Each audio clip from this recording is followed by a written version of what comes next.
Welcome to Copenhagen Central Station, where we're going to test out the Lumix S5 Mark II. We're going to test out the autofocus. I'm very curious about that. And then also the active stabilization. Can we leave the gimbal at home? I've done that today. I'm not saying we're going to get gimbal-like shots, but can we get usable walking shots that aren't that jittery and bumpy as we know them? So let's get some shots of this beautiful Central Station.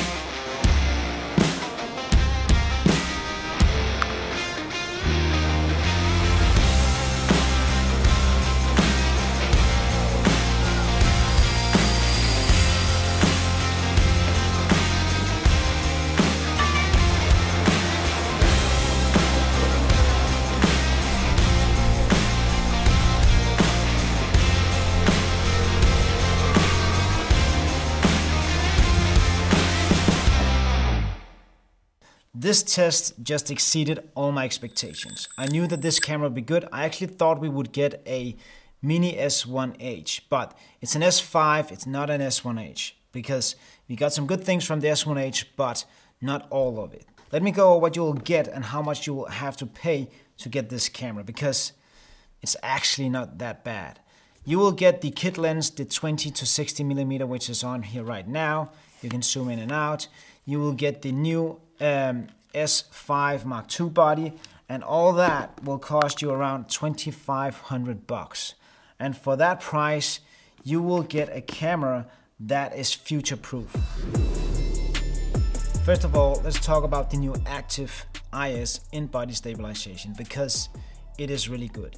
I'm not saying that it's gimbal good, but it's usable in a way that I'm able to make walking shots that aren't that jittery and wobbly as we got in the S5. So now I can take this camera with me and don't have to always think about having a gimbal with me if I'm just doing handheld shots. But I will say that the active in-body stabilization works best when you have movement within the frame, because then it's not so noticeable some of those adjustments the camera make. If you want to make a super locked in shot, walking shot with this camera, you will see some of that shake is more noticeable, and I would definitely recommend to use a gimbal for those shots. But for everyday use, and you're just using it handheld and you're shooting people that are walking around or you have some activity, it's damn perfect. You can get away with a lot of stuff, and if you lock this camera in, you get super smooth gimbal or slider-like movements with this camera. So a lot of good things about the new Active IBIS, and it's built into the camera. You don't have to switch it on, it's always on.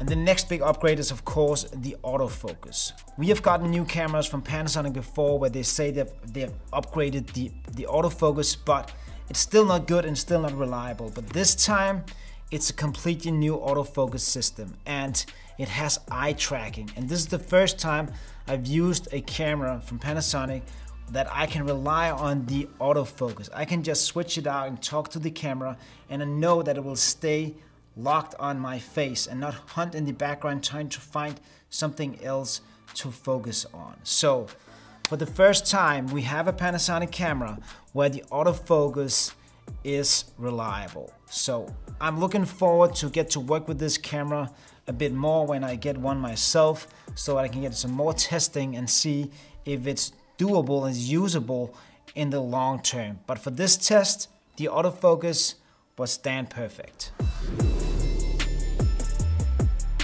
Let's take a closer look at the body and what has been upgraded on this camera. First of all, we have a full frame 24.2 megapixel sensor in this camera. And on the side, they have given us a full HDMI. On the top of the camera, you can see the hinges here for the straps is much better. This one is kind of built into it. This one sticks a bit out. I hated those small holes I had on the old one. Didn't like that. The buttons kind of sit in the same place. This one has been moved a bit. I can see it's a bit smaller. In the bottom here, we have a battery. It's the same as the S5 uses. On the side we have still dual card slot, but it's been changed to both of them support UHS 2 cards. One of the bigger noticeable things on this camera is that it has a cooling system with the vents up here. You can see there's a vent up in top here, and on the sides we also have vents for the cooling. And that means that we now have unlimited recording in all modes on the S5 Mark II. Other than that, not a big difference. We still have the articulating screen, but here is where I was a bit disappointed, because on the S1H, I love the flip up screen. I use that more than I use the flip out screen.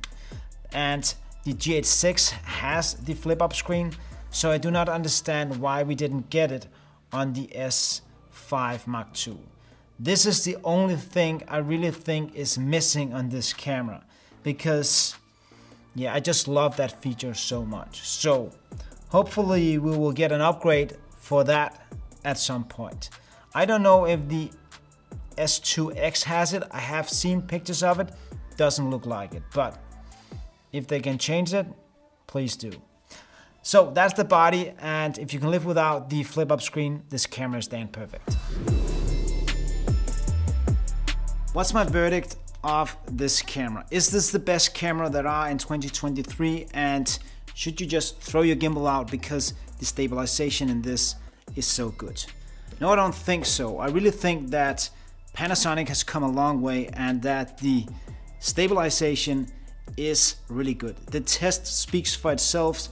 It's good, it's handheld. You can see it's handheld, because if we had it on a gimbal, it would be buttery smooth. So don't throw your gimbal out yet, but use the tools available in this camera to create your work. It just makes it much easier that we now have a camera that is super stabilized and you can bring with you, and you don't have to use a gimbal at all times to get some kind of smooth footage. But what about the autofocus system? Is it better than Sony? No, I don't think so. And I don't think it ever will be, but that's not the important thing here. The important thing is that it's reliable and it's usable, and Panasonic has given us that with this camera. And I can't wait to see what's in store for the next camera and the next camera, because this is just beginning of a new phase. So this is my initial review, or my first look at the Panasonic S5 Mark II. If you want to see more videos, I encourage you to go and watch one of these videos right here.